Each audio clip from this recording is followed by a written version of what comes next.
Assalamualaikum warahmatullahi wabarakatuh. Perkenalkan, nama saya Muhammad Irham, NIM 20087380. Di sini saya akan membuat tugas PIM pengantar ilmu melatih, yaitu tentang pembebanan latihan. Pembebanan latihan adalah bentuk karakteristik tuntunan yang diberikan kepada atlet dalam latihan. Latihan sebagai seluruh efek latihan yang terjadi karena rangsangan luar dan rangsangan dalam. Jadi, beban latihan menurut saya ialah tuntunan dan rangsangan fisik maupun psikis yang diberikan kepada atlet dalam latihan. Bentuk-bentuk latihan fisik bisa dengan menggunakan dumbbell, barbel, atau beban tubuh sendiri seperti lari, loncat, push up, dan lain sebagainya. Sedangkan bentuk psikis adalah segala sesuatu yang bersifat non-fisik yang dapat mempengaruhi atlet secara psikologis seperti beban pikiran, beban perasaan, stres, dan lain sebagainya. Pemberian beban latihan yang salah kepada atlet dapat berakibat tidak meningkatnya prestasi atlet, bahkan bisa lebih fatal terjadi overtraining yang dapat menurunkan prestasi atlet. Oleh karena itu, kesalahan pemberian dan pengaturan beban latihan harus dihindari oleh para pelatih maupun atlet. Kesalahan pembebanan latihan tidak hanya berimplikasi terhadap prestasi, tetapi juga berimplikasi terhadap aspek lainnya seperti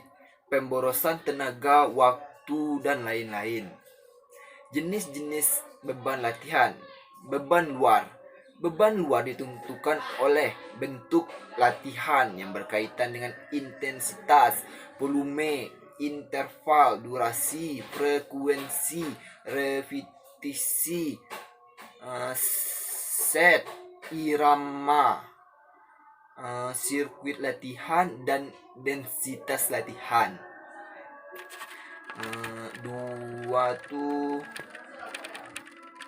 Beban dalam di sini kita ketahui yaitu beban dalam yang ditimbulkan akibat beban luar yang akan membawa perubahan baik secara fisiologis maupun morfologis. Secara fisiologis seperti sirkulasi darah baik, kapasitas vital paru-paru lebih tinggi, dan proses metabolisme lebih aktif. Secara psikologis yang kita tahu seperti adaptasi latihan dan pertandingan, konsentrasi pada tugas-tugas olahraga yang berbeda, dan penggulangan frustasi. Secara morfologi seperti otot-otot lebih besar dan volume jantung lebih besar.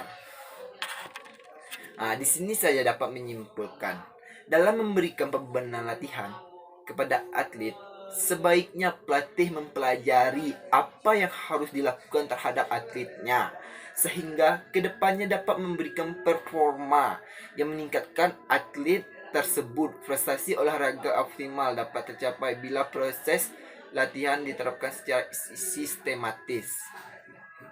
Baiklah, hanya ini yang dapat saya jelaskan tentang pembebanan latihan, dan saya akhiri dengan wabillahi taufiq. Wassalamualaikum warahmatullahi wabarakatuh.